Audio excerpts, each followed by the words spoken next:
If you feel like you'll never get out of debt, you need to watch this video. This is how I paid off more than $10,000 of credit card debt in 1 year. Yesterday, I asked my Instagram followers what was a limiting belief they wanted to shift, and by far the most limiting belief that I heard so many people say was, I can never get out of debt.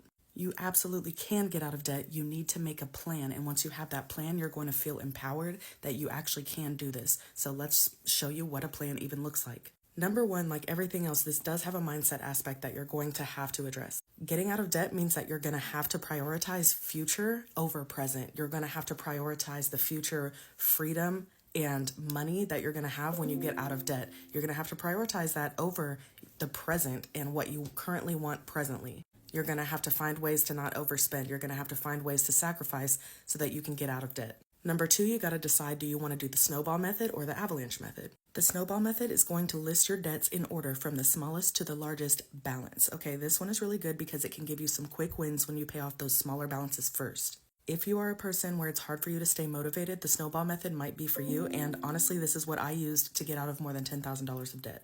The avalanche method lists your debts in order from largest to smallest interest rate. The good thing about this is that you can save money on interest with this one.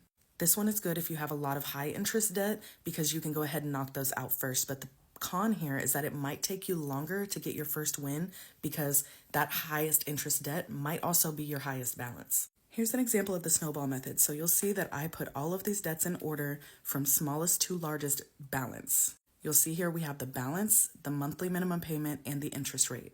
If this was the avalanche method, we would have this in order from the largest to the smallest interest rate. So this 23%, instead of being the last one, it would be the first one in line, but it also has the largest balance.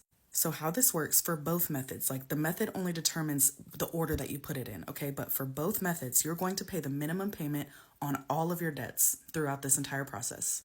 Any extra money that you can spare from like a side hustle, or maybe you save money in some other area and you can put extra towards your debt, you're going to focus it on this first debt in line. And you're just going to go hard until you pay this off. And since we're using the snowball method and this is a low balance, this one should get paid off pretty quickly. Once that first one is paid off, you're going to roll the minimum payment and the extra that you've been paying to the next debt in line. So on this second one, you've been paying $30 a month. But now since this first one is paid off, you're going to take this $25 minimum payment and roll that to this second one as well. And say you were paying $50 extra a month toward this first one, you're going to roll that to the second also. So now you are going to be paying a total of $105 towards the second debt every month. And then you just go down the list. So once that second one's paid off, you take that $105 you were paying and you roll it to the third one. So now with this $100 minimum payment on the third one, plus all the extra, you would be paying $205 a month toward this third debt. So you can kind of see how this snowballs and starts to go faster and faster. The thing I love about this is that if you can contribute extra money, you would be so surprised at how much time it can shave off your payoff. I have seen payoffs get cut completely in half. I have seen years be shaved off of people's payoffs just because they could put an extra $100 a month towards their debt. For those of you that are scared to sit down and list out all your debt, I know that is scary, but you need to sit down and do it. It is so important. Compile all of your debts, get all of the balance information, the interest rate information, and the payments, okay, and put them in order. You're going to be able to breathe easier once you get this plan built.